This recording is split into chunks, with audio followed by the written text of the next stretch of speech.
Good morning and welcome to the Path with Art community. Today at Art Transforms Us, we are sharing a floral arranging workshop by Katherine Anderson of London Play. My name is Chica Arbuthnot and I'm the Development Director at Katherine. I am honored and delighted to be here with Shayla Collins, an incredible Path with Art student and artist. Welcome, Shayla. Hello, thank you, Ms. Sheik. I'm glad to be here. It's wonderful to see you. How have you been? I've been doing very, very well, taking things one moment at a time. That is my answer on TV. I hear that. Before we move forward, I would like to take a moment and invite all of our guests to acknowledge, wherever you are in this world, the indigenous peoples who stewarded the lands before our occupation. I am in San Francisco, and I acknowledge the Aloha. And I am here in Seattle, Washington, and I acknowledge the Duwamish people. We have many longtime friends and many new friends with us today.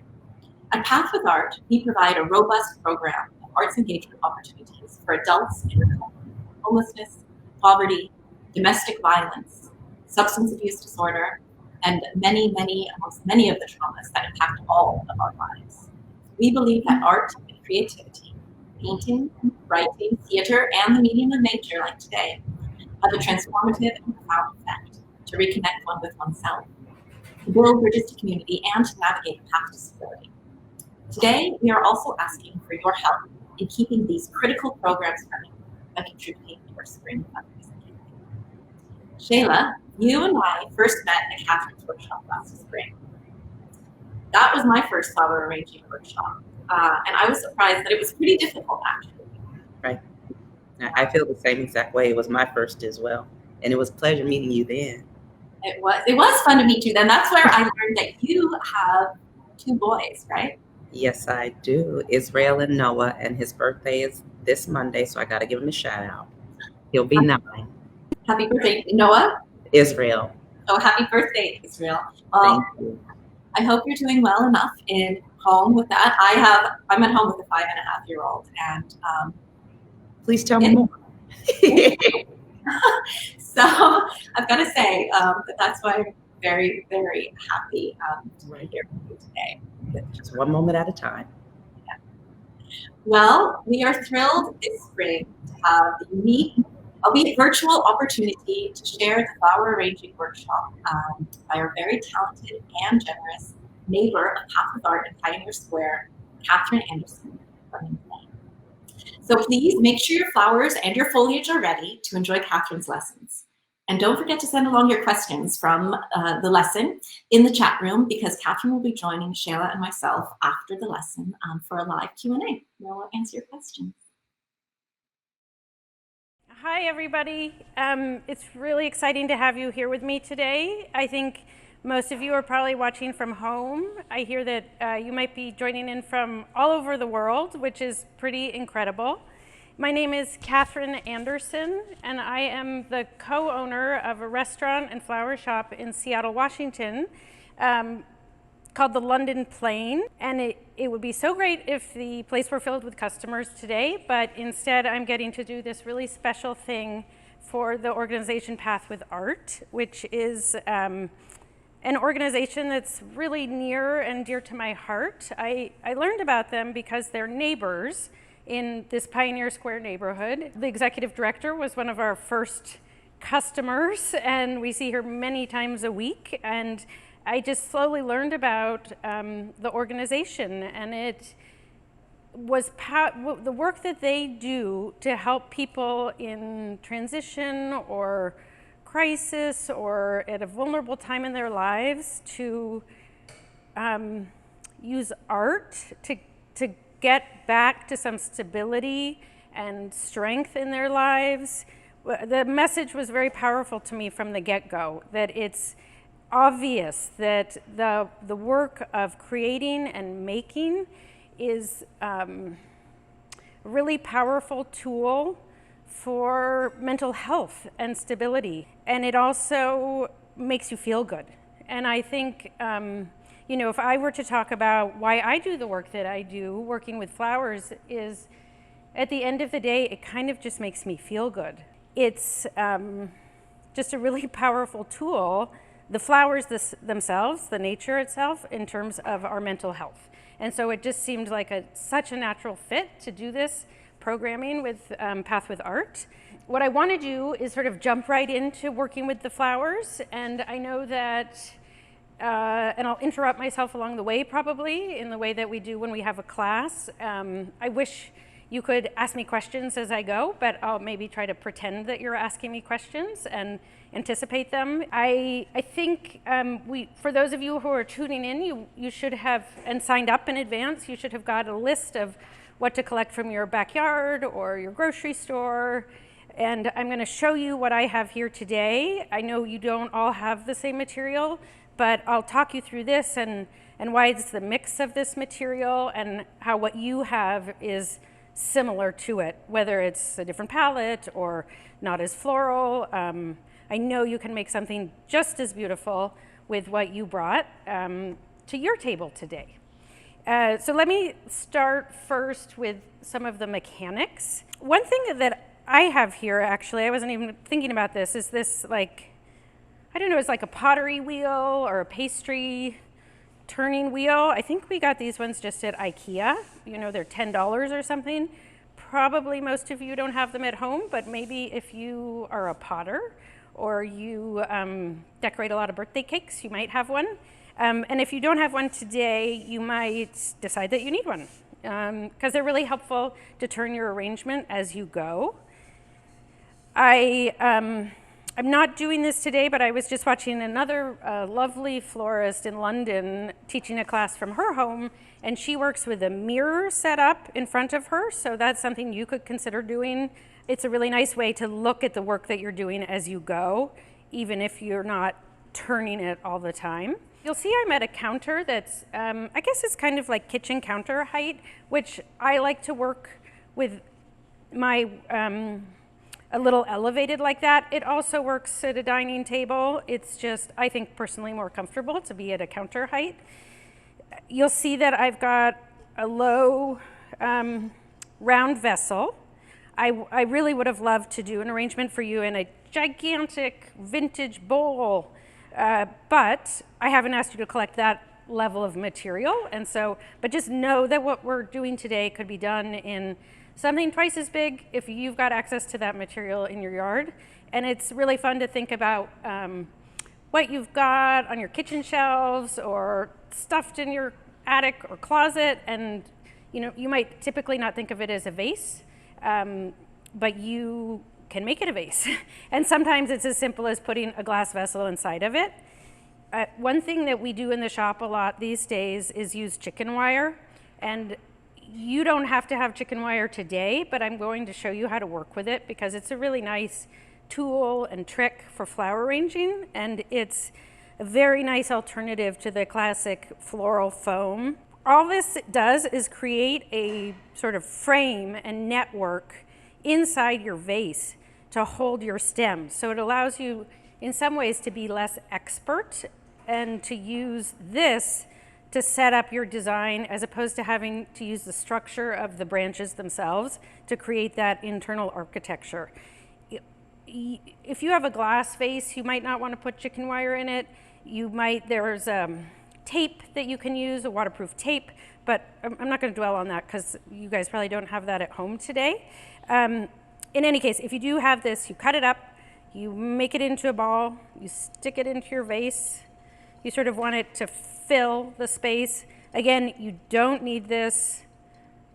We design all the time without it, but it is a nice trick to know about. And then I'm just putting room temperature water into the vase. I usually fill it about 3/4 of the way full.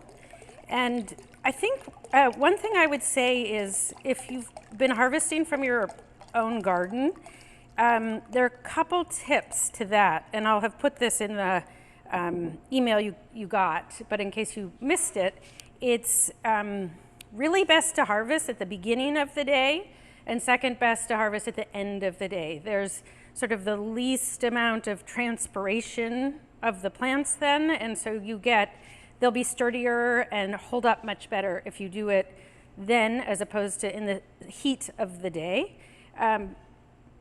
material harvested from your yard will be very thirsty at first, and so you probably want to keep an eye on the water. If you cut it and you've put it in a bucket overnight, it's going to drink a lot more than it would 3 days later. That's something flower farmers know, and so you know how to properly hydrate and condition before you get it to this stage. I also typically wouldn't leave material out on the counter and out of water for this period of time. I just have it laid out for this so that you guys can see, but typically I want material in water most of the time. You also want to, depending on your purpose, you want to cut them not fully blown out. Usually, for example, with peonies, which we have here, you do them when they're in the, for example, what we call the marshmallow stage, and they still look a bit closed, but they're mushy like a marshmallow to the touch.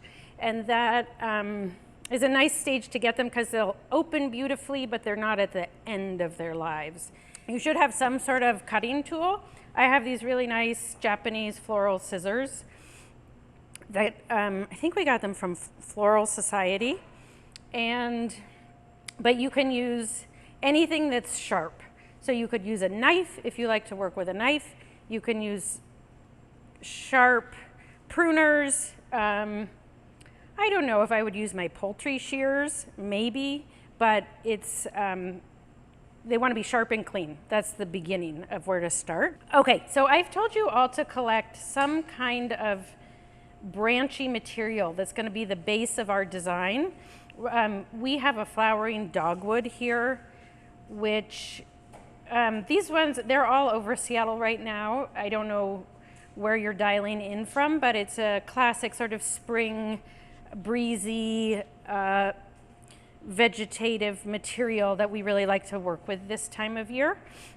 So that's my main green. We have a number of focal flowers here. I know in your backyard you might not have as many focal flowers, so that's okay. You work with what you've got. And this might be a nice time, since we're all at home so much, to start to pay attention to what your plants are doing when. And you know, there are also stages at which they're more or less sturdy. So you can do kinds of tests month to month. Oh, are my hydrangeas holding right now, or are they flopping? They're going to flop early in the summer. They'll be sturdy late in the summer. So that could be a little program in nature for yourself as these months unfold. We have these beautiful Belle Epoque tulips that I just love the two-toned color of them. And you know, people think of tulips as so ordinary, but there are the ordinary ones, and then there are the really special colors and varieties that have been coming out from small flower farms in the past couple years, and we'd love to work with those. It is absolutely just the start of peony season here in the Northwest, which we're super excited about. If you're on the East Coast, I know you're not there yet, but you will get there. It's interesting, a lot of the pale colors bloom first. I actually have a peony farm out in the Snoqualmie Valley, and the ones blooming now, it's the pale colors that come off the farm first. For me, it's a silvery white and a blush like this, but these are from Jello Mold Farm and Ojeda in Ethel, Washington, I think, and up in the Skagit Valley. We have some pretty white, sort of standard ranunculus, and then we have some blush, gorgeous butterfly ranunculus, which came onto the market for us about 2 or 3 years ago, but they're still a wonderful material to work with that feels new still to us. And then anthryscus. It looks a little like a carrot, a little bit, and has this really pretty color stem. So you'll see that we have sort of 2 foliagey things, 4 floral type things. I wouldn't have much more variety than that, and you could have a lot less. You could have 2 elements and you'd be fine.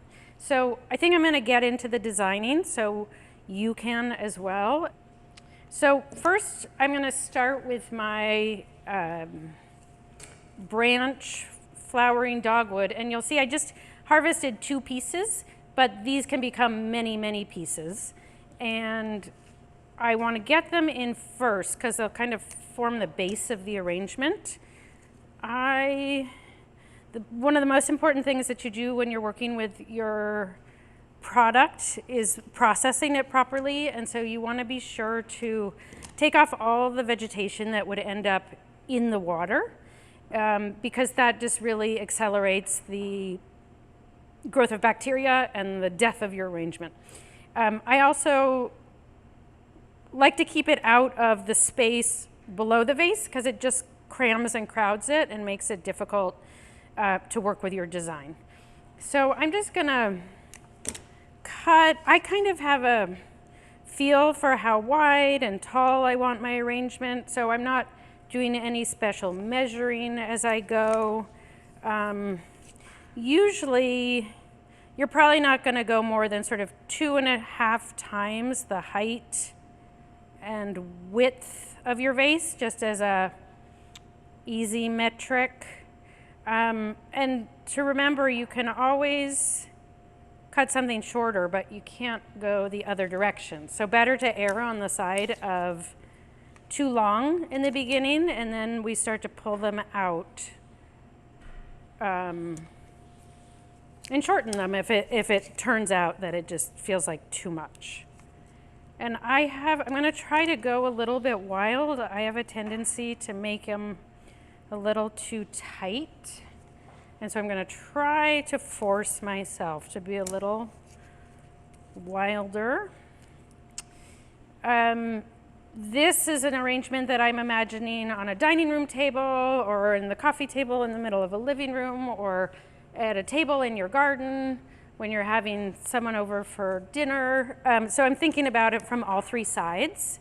But of course, if you're designing to go up against a wall, you can, in your front entry or your bedroom or something, keep that in mind. And you could, have a 3-sided arrangement.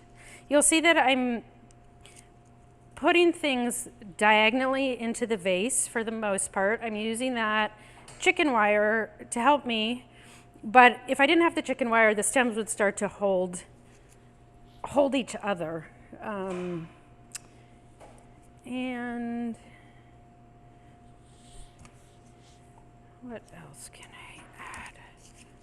Another thing in the shop that we're always thinking about is the edge of the vase and breaking that edge so it's not a harsh line, but there's a softness of foliage and flower that hangs over it. So you can see that I'm working with that. I'm really liking this dogwood and the way you'll see that, the pieces that I'm paying attention to the direction of the stem and almost letting it tell me where it wants to go. So something with this kind of swoop, I've deliberately chosen to put near the edge as opposed to straight up in the middle, because we'll get sort of more bang for our buck to be able to enjoy and see that swoop by placing it there. I'm already feeling like this might be a little long on that side. Okay, so that's our base, and I think you'll be able to do something similar. I feel like I might end up wanting one of these to be shorter in the middle, but I'll wait until I get some of the other floral in before adding that. And then I think what I want to do is use some of the heavier focal flowers at this point to anchor the center of the arrangement, and then from there I can allow the other material to float above it. That doesn't mean this is all going to go in at the same height. It just helps me create some structure in the middle and to figure out direct where I'm going to place everything else. So that beautiful peony can go there. And it looks like I have about 4 peonies. And I'm going to put another one right here in the center. I think I'm going to want another one. It's sort of a a different height. Those feel a little bit too much at the same height, but I can start to pull them apart if that turns out to be the case as I add more material. And this is a little tippy here. In terms of color palette, as you're thinking about your yard or what you've picked and what you might pick next time around, you know, we tend to stay in one section of the color wheel and not to have too much too much of a range. So, you know, these are all pretty soft, blush, pink, melony colors with some green. Obviously, you do whatever you want, but if you pick the right sort of combination to begin with, it does set you up for success. It makes the arranging easier. And so, you know, it's really different when you come to take a class if the instructor has dictated exactly what material you get to gather, you have, versus letting you pick it out yourself. But even when we teach a class and you get to pick it out yourself, it's already in a palette that is pleasing, I guess, is what I would say. Okay, so we've got these focal flowers in here, a little bit distributed at different heights, and from here I think we can move a little bit more quickly. The tulips, I don't know, you probably know that they continue to grow in once cut and in the vase, and so when you're putting them in your arrangement, you just want to be mindful of their length. You want them to be seen, but you don't want them to be super droopy to begin with, because they can grow a couple of inches.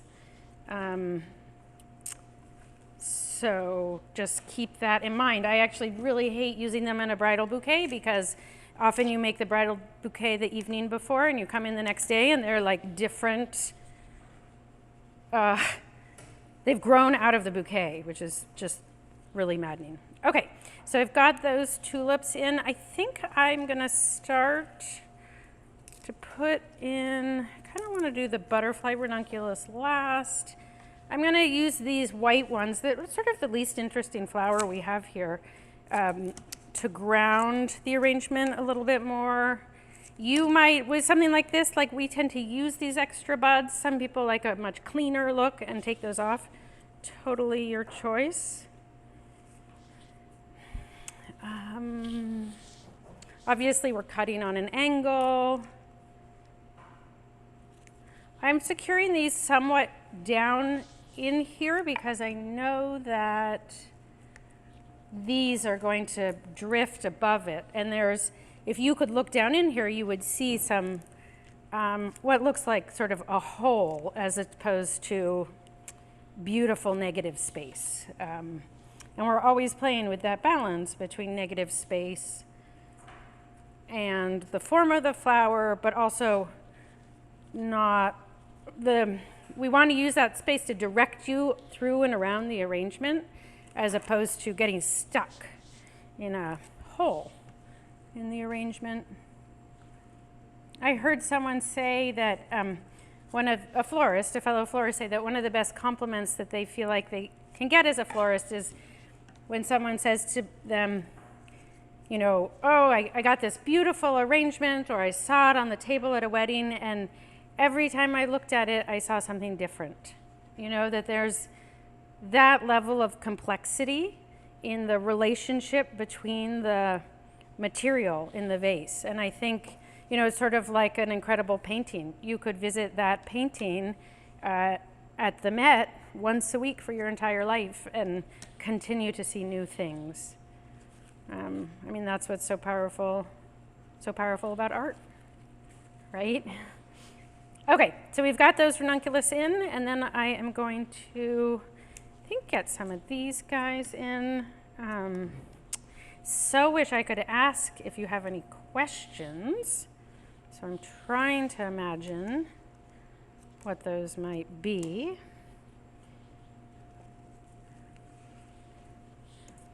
And honestly, like, I'm here in front of a video, something I never do. It's kind of nerve-wracking, strange, uncomfortable, but I'm having fun or having like a mental health benefit because it's so nice to touch this material. It's really, it's so grounding. It just, I think for me and for all the women, it is all women who work in the floral shop at the London Plain, it's, now and always, it sort of settles you down to do this work. It helps you, it's one of the few jobs these days, I feel like, where you can't be doing something else at the same time. You can't multitask when you're making an arrangement. You just have to be there with the material and touch it. And that's powerful. You know, I guess it's kind of like cooking. I mean, I guess you could be watching TV or something or listening to a podcast, but I think you know what I'm talking about. Okay, so we're getting close. I think you'll see there's like quite a bit of variety. Every side doesn't look the same. At the beginning, it may have felt like one peony here, one peony here, one peony here. At the end, it hopefully doesn't feel that way. It's just like polka dots of flowers, but a more wild, meadowy mix. And honestly, you could almost stop where it is now. But since we have these, I'll put them in. And, you know, what I'll want to do with this arrangement, if I have it at home, is check the water tomorrow to make sure it didn't just gulp it all up.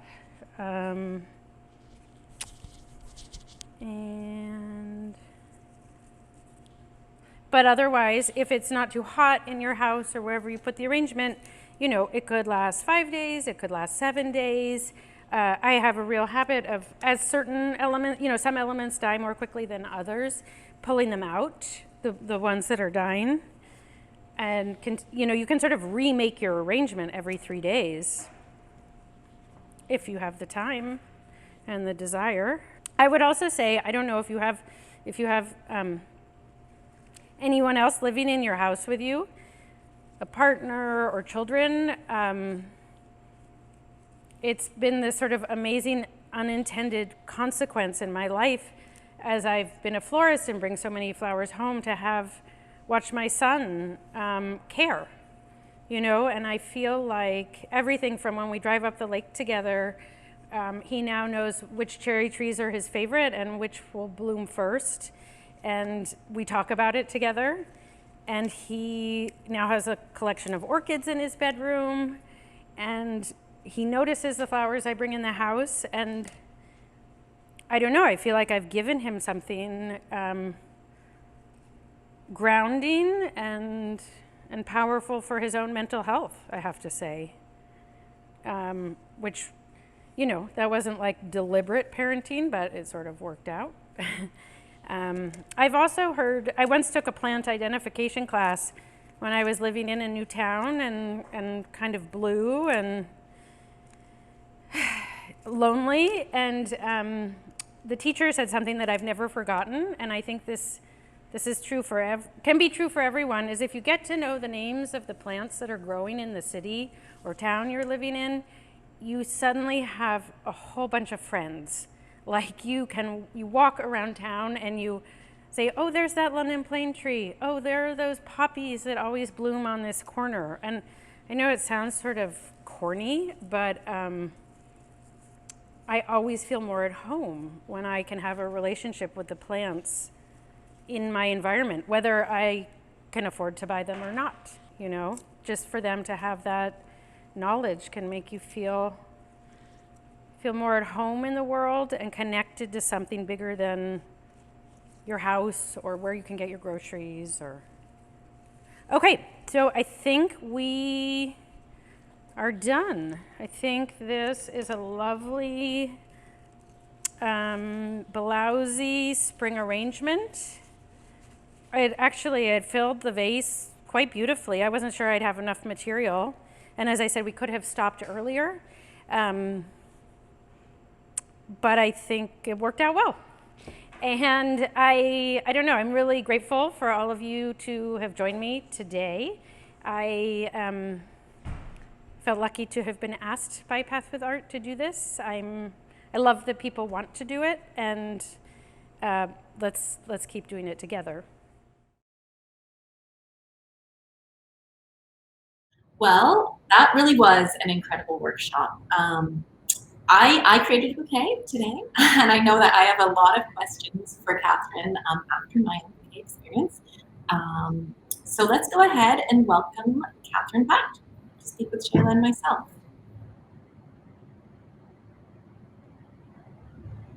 We'll give her a few moments. Did you create your bouquet, Shayla? I did, and it makes me happy. Hi, guys. Thanks for letting me in. Hi, Katherine. It's so fun to be here. I'm glad. Thank you for all of you who stuck with the technical difficulties. We super appreciate it. Maybe you guys said that and I missed it. We did. It's a new world. You know, I know. I think we're all patient with each other. Yeah. We're yeah. So we have been doing we did some flower. Yeah. Did you guys, I would love, there have been so many good questions coming in, but before we get to those, I would love to see what you guys did and oh, Shayla, beautiful. Oh my God, you're so good. I learned from the best. Oh, terrific. Thank you for showing that to all of us. Really splendid. Wow. Well, I'm not in Seattle, so I had to get my flowers from my backyard, which I have to say after the lesson, I think it came together pretty well. Ooh, gorgeous. I love that sort of frilly green you have in there. Wild fennel. And the orange. Are those roses? I can't tell. These are roses and wild fennel. And I don't know what these are. They're like a little vine type thing. They're so beautiful, little orange. So yeah, that's really pretty. It does have a California vibe. Yeah, I miss the peonies and the ranunculus of Seattle. Yeah. Well, we have a lot of questions from the audience, so let's kick it off. Shayla, would you like to pick one out? Absolutely. One of the questions, very important question too, is how often do you change the water? Oh, that's a great question. I think I said this in the video, but flowers right after they're picked can drink a lot of water, especially in the first day or two. So especially right after you've done the arrangement, like the next morning, stick your finger in the vase and check, because it may have drunk more water than you expected it to. So sometimes within a day, you need to top it off. And then just in terms of longevity, maybe 2 days after that, you could switch it. I honestly, I don't change the water that often in my house. I expect something to last about a week. And I add to it more than replace it, because if you've done the arrangement properly, it shouldn't be full of bacteria and gross, But if you have a clear vase and it's looking yucky, that's a good prompt to change it. Yeah. So 2 to 3 days. Check it a day after you do it, and then 2 or 3 days after that. Thank you. When I change it, is sometimes like you think it's going to help, but then the floral arrangement for flowers start getting. Yeah, and sometimes what you want to do is take out, some flowers have a shorter vase life than others, so you can start to remove the ones that are fading once they're too far past their prime, and sort of do a little rearranging or recutting. It sort of depends on how much you want to do that. Okay, I'm gonna put. Oh, this is a good one. I've heard of this. Okay, is the story of putting a baby aspirin in the water to help with the arrangement to last a long time, is that a myth, or does it actually help? I hate to say I don't really know. I've never done it. I've heard that. I do not know any florist who does that. Some people use a little bbit of a mix like called crystal clear or a flower food that's really just a mix of sugar and bleach. And the bleach keeps kills the bacteria in the water. I don't know about the aspirin. I mean, I've never done it. I don't know. Yeah. Some people put a penny in with tulips to make them stand straight up. Is it for the bacteria to keep the bacteria down? Is that like with the aspirin and the penny? There's something in the penny that I don't know, actually. It's just not in my toolkit. So I would say no need to use the aspirin. Okay. But we better Google it. That was fun. And all right, so I have another question for you. What was the material you used in the vase chicken wire? Can you describe that again, please? Yeah, I'm sorry if people missed that. And I see that someone is asking about Oasis, the green block. Sometimes in the past, people have used floral foam, which is called Oasis, and it's a green block that florists used to use all the time, and people don't use them so much anymore because it's a petroleum-based product that breaks down in really sort of horrible ways into our water systems, and it's not recyclable and blah, blah, blah. So a lot of florists now use chicken wire. I mean, it's an old method. You could use that. You could use a flower frog. You can find the chicken wire at Home Depot, Lowe's, your hardware store, and you just cut it up into a square that's a little bigger than your vase, and then you kind of ball it up and stuff it in the vase, and it creates a frame to put the stems in, and it's just a good trick that makes it easier. Yeah, I didn't have chicken wire. I kind of right. It's harder without it, and I do it without it all the time. But if you have a clear vase, you probably don't want to use chicken wire. And if you have sturdier, shrubby material, that can also create a good frame in there. Some people use pebbles. I saw a note about that. If you like pebbles, no reason not to use them. We never really do. I was just going to ask that. Does it make a difference to use pebbles or something in the bottom? As long as they're clean. And then a flower frog works really nicely in a clear vase. There's also, you can buy clear tape that is waterproof that you make like a grid across the top of the vase, sort of like, just a grid. And you tape it a little bit over the side, and that makes the same kind of frame. So those are just good tricks. Excellent. All right, so we have another question, very good question. This applies to me as well. For those of us in apartments, do you have a suggestion for where to source the flowers? Yes, do not steal them from the parks. Okay. And do not steal them from your neighbors. It is actually illegal to cut flowers from parks.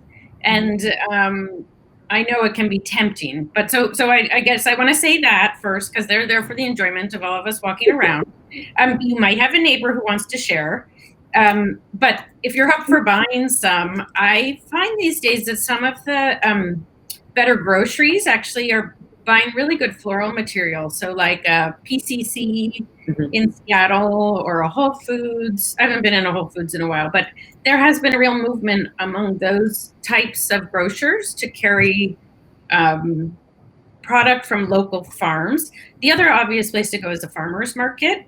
And even if you don't like the pre-made bouquets that they sell, if that's the only option, you can buy their bouquet and take it apart and rearrange it into 1 or 3 arrangements. And then in Seattle, there's a wholesale growers market that is actually open to the public on Fridays. So that's like incredible, beautiful product if you want to go down that road. When I lived in Seattle, I lived in an apartment, so did not have a backyard to collect flowers from. And I think I picked, not necessarily from the parks, but definitely a neighbor or two. But I used the excuse of my little guy. We're like, flowers. So.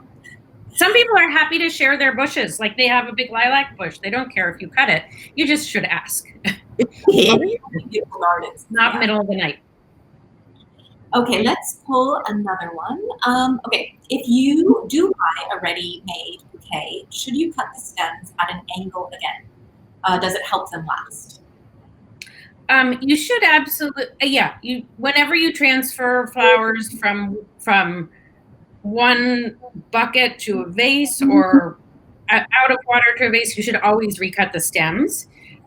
There's debate about whether, we've always been taught to cut on an angle, but I know a flower farmer who insists that actually you should cut straight across. So there's debate on that. It's just like some people say you should cut up the stem of woody things like lilacs, and other people think, no, that introduces too much bacteria into the stem. So I think what's most important is a fresh cut. I don't think you need to cut it under water, but some people really like to do that. I think pretty quickly after you cut it, it should go into water. So you saw in the video, I laid everything out. And I actually normally wouldn't do that. I'd be taking it, but even if you lay it out, as soon as you cut it, you put it in the vase. I might do a science experiment with my 2 flowers, an angle, and one right, and see which one. one. It might depend on the variety of flower. Wonderful. Okay. Shall we pull one more, Shayla? We do. It says, what are those carrot-like flowers you spoke to again? Oh yeah, those are cool. And you were trying to get me. I always forget their name, but it's called anthryscus, and I think it's ANTHR, maybe ISCUS. Anthryscus, but I need to look it up. I mean, that is the name, but I can't tell you much more about the plant. It just comes from one of the local growers. I can't believe someone's logged in from Pakistan. That's amazing. That is amazing. From Pakistan, are you making a floral arrangement? And I was supposed to go to Turkey this spring to go on a wildflower viewing trip. And so I really want to get back to Eastern Europe and along the Silk Road to see flowers. So I wonder what it's like in Pakistan right now. Well, from Pakistan, will you please share your flower arrangement to #ArtTransformsUs? We do have one last question that I think is really beautiful, and I'd like to share. Let's see. Are there other colors that symbolize certain feelings in arrangements, like love, or like, or happiness? Yeah, and I know there are a lot of books about this. The one that I always remember is yellow. It symbolizes friendship.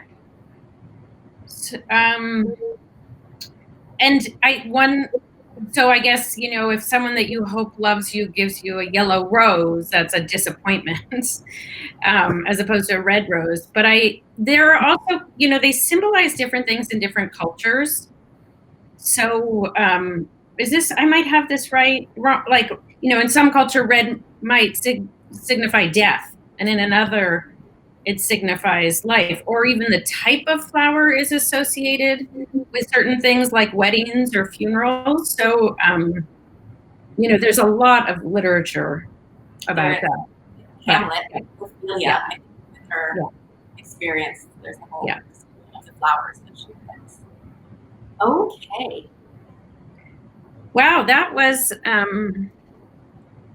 fun, and I see more like lilacs. Let me just say quickly that they are tricky, and it's really the different varieties hold better in water. So you might have a bush in your backyard that just was never going to hold well in water.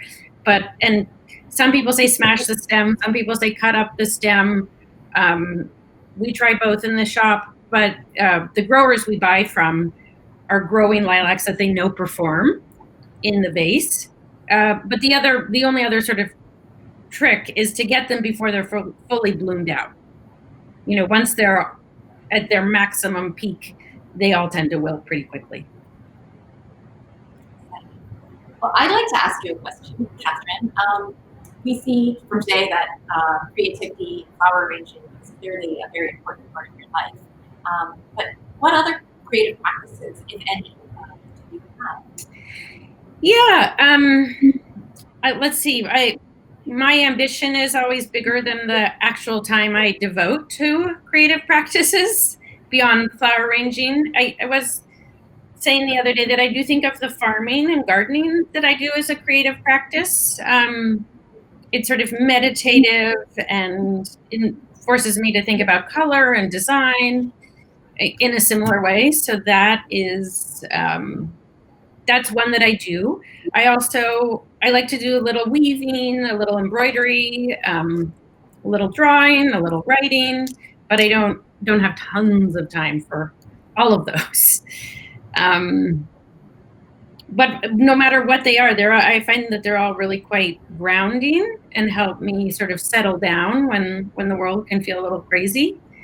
And I'm so lucky that it's a part of my profession. But I don't know. Yeah, it's a great question. I wish I could ask that of everyone here attending. But Shayla, I'd love to hear about you. What practices do you do now, or have you done in the past, and how have you accessed them or learned new skills? Thank you for that. I like to write. I like to be late at night hollering and screaming in my journal. So that's one of the ways I creatively release. But I've also done classes, of course, with Path with Art. And I remember distinctively when I first started coming to Path with Art, I was in a very, very, very difficult place with mental health and housing insecurity. And I felt like I was suffocating. And Path with Art allowed me to be able to explore more of my personal creativity through improv, which I had never done in my life, and I loved it to death. Those are my peeps. And then also through our Trimp In project, where we got to work on ASL. And that was important to me because for those of you who don't know me, I'm very, very heavily involved in the disability community because my children have disabilities. And so some of our friends in our community use ASL as their only mode of communication. And I don't know it. So I took the Trimp In project to try to learn about both Trimp In, the art, and how I could best use ASL to support my peeps. And so that was near and dear to my heart. And being introduced to the floral arrangement, which was popping, I loved it, and I like pink and stuff. I was able to be introduced to, I'm gonna try not to say it incorrectly, Ikebana, by one of my best friends, Miss Tomoko, because I told her I went to floral arranging. So the things that I've been able to learn through Path with Art have impacted me so positively and so well when it comes to my relationships and being able to use the skills and tools across cultures and sectors. And just lastly, when I think about the impact of this on my life, I'll state straight on, I would not be who I am today or where I am today, both personally and professionally, without Path with Art, the Path with Art community, and the other student participants. That's my heart. And it makes me think about what one of my mentors told me about learning and growing. He speaks to having the exposure, having the practice, and the mastery. Path with Art allowed me to be exposed to art in ways I would have never been able in any other form. And then with the classes being 6 to 8 weeks, I was able to get the practice in doing what I was doing. And then the mastery piece is interesting because you think you're coming in to be a better artist. I'm going to master this. I'm going to whip this floral arrangement out. And it's going to look just like Katherine's. The reality is you're blessed to be in a position to learn the mastery of yourself through the creative arts. And the way that allows me personally to build my confidence, again, I wouldn't be who I am or where I am without Path with Art. Y'all my peeps, and I love it. We love everyone. We're so lucky to have you as part of the community. Thank I know you. also it's like making the time for creativity can be such a challenge. Yeah. The classes can be so important to be like, no, I have a class I have to attend. Like that makes room for creativity. No, that's key. The routine of it, the dedicated time, the space, And then the way that our teachers were able to nurture us, both in a group and individually, as an adult learner, I felt like I was in kindergarten again with Miss Baker and my peeps. It was lovely. It was very, very, very nurturing. Very lucky. Thank you. Well, thank you for sharing that. And thank you, Ms. So we've been asking all of our guests for a creative prompt to inspire those who are out there watching to use as inspiration for their own creative practice. Shayla, do you want to share a prompt with us? Sure. Like I stated, I felt like I was in a very difficult place, and I felt like I was suffocating. So if I could tell anybody anything, it's to breathe, like literally breathe, and breathe into yourself, and breathe into your art, and then breathe it out to everyone else. We're in this together. That's beautiful. Thank you. Well, I hope that everyone out there uses Shayla's prompt. Write about it, paint about it, sing about it, make a floral arrangement about it. With us, whatever your creative practice is. But share it with us. We're in this virtual world. There's kinks in it, but it's an opportunity to come together. So #ArtTransformsUs. Post your creative creations and also post your flower arranging. And let us know where you are in the world, because that's really fun. That's to what we're experiencing right now. Connect more virtually. Thank you. It's been so wonderful spending the morning with you. And Katherine, thank you. Thanks. As the world grapples with the COVID-19 pandemic, we at Path with Art have been proactive and have transformed our in-person classes to an online curriculum. We want to ensure access to the arts for our community. As part of this, for those students who do not have access, we have provided tablets, digital training, and free internet to ensure they can come together. Our students are often living on the edge, striving to find stability. As disruptive and frightening as all of us find this pandemic, there is no question that for our most vulnerable community members, a crisis like this can have even more severe consequences. We need your help to continue providing creative engagement opportunities. Your financial support makes all the difference for people working to recover from trauma. You can donate by clicking the link above in Facebook or the text that is on your screen now. And thanks to our generous match fund donors, all gifts $250 and above will be doubled, and all gifts $1,000 and above will be tripled. So many, many thanks for joining us today. Please come and join us in creativity again. We will be here next Tuesday at 7 p.m. with the Dave Matthews. So please come. And next Saturday at 11 a.m. for a poetry workshop with Raul Sanchez. They both will be very special events. In closing, we would like to thank our presenting sponsor, Business Air, and all of our sponsors for their generous support in underwriting Art Transforms Us. Now, I would like to thank you who gathered with us, with Shayla, with Katherine, with myself, all of our Path with Art community. Thank you, have a beautiful day, and share your flower arranging with us. Okay, take care.